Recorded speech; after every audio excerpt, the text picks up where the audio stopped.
రాష్ట్ర వ్యాప్తంగా మున్సిపల్ కార్మికుల సమ్మె కంటిన్యూ అవుతోంది. వేతనాలు పెంచాలని డిమాండ్ చేస్తూ నెల రోజులుగా ధర్నాలు, వినూత్న నిరసనలు చేస్తున్నారు. ప్రభుత్వ ఆఫీసులను ముట్టడిస్తున్నారు. ప్రభుత్వం సమస్యలు పరిష్కరించేంత వరకు తగ్గేది లేదంటున్నారు.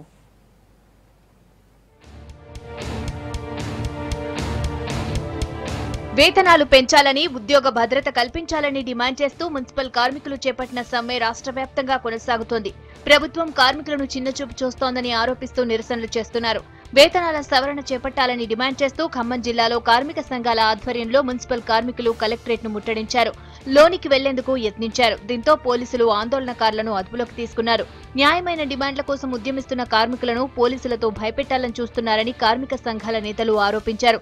కేసీఆర్ ప్రభుత్వం మొండి వైఖరికి నిరసనగా ఈ రోజు అన్ని కార్మిక సంఘాల ఆధ్వర్యంలో శాంతియుతంగా కలెక్టరేట్ ముందు ధర్నా చేస్తుంటే పోలీసులను ఉసుగొల్పి అక్రమ అరెస్టులు చేసి ఉద్యమాన్ని అణచడానికి ఇవాళ కేసీఆర్ ప్రభుత్వం ఆలోచన చేస్తుంది.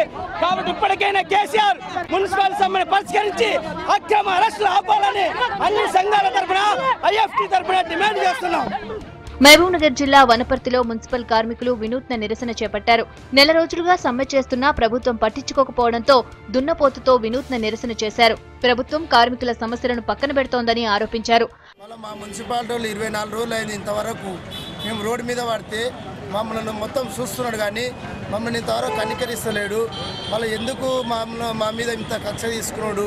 మళ్ళీ మా సమస్యలు పరిష్కారం అయ్యేదాకా మేము ఈ సమస్య ఇట్లే పోరాటం చేస్తామని చెప్పి మున్సిపాలిటీ కార్మిక సంఘానికి వెళ్ళి మేము మద్దతుగా తెలుపుతున్నాం. కేసీఆర్ అక్క నేను గెలిస్తే మీకు అందరికీ చేస్తా అని చెప్పిండు. మళ్ళీ అక్కలు లెక్క కళ్ళ కనబడతలేరా, తమ్ముళ్ళ కళ్ళ కనబడతలేరా? పర్మనెంట్ చేస్తా అన్నాడు, పర్మనెంట్ లేదు, ఏది లేదు. మమ్మల్ని తీసుకొచ్చి మున్సిపాలిటీ కార్మికులను రోడ్డు మీద వాడేసిండు.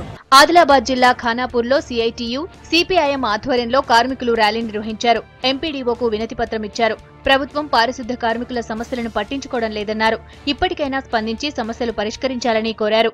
వాళ్ళ వేతనాలు కనీసం 10 జీవో ప్రకారంగా, కనీస వేతనాల చట్ట ప్రకారంగా 15,000 రూపాయలు ఇవ్వాలని చెప్పేసి అడుగుతున్నారు. ఇది న్యాయమైనటువంటి డిమాండ్. ఈ డిమాండ్ను పరిష్కరించకపోగా సీఎం మొండి వైఖరిని ప్రదర్శిస్తున్నాడు. ఇవాళ ఇంత తక్కువ వేతనాలతో చేస్తున్నటువంటి కార్మికులు ఎవరు ఉన్నారంటే ఖచ్చితంగా పారిశుద్ధ కార్మికులు అనేటువంటి విషయాన్ని ఇప్పటికైనా ఇవాళ చంద్రశేఖరరావు గుర్తించాలి. సమ్మెతో ఇప్పటికే మున్సిపల్ ఏరియాల్లో చెత్త పేరుకుపోయి కంపు కొడుతోంది. స్ట్రైక్ ఇలాగే కొనసాగితే జనం రోగాల బారిన పడే ప్రమాదం ఉందంటున్నారు. ప్రభుత్వం చొరవ తీసుకుని సమ్మె విరమించేలా చర్యలు తీసుకోవాలని కోరుతున్నారు.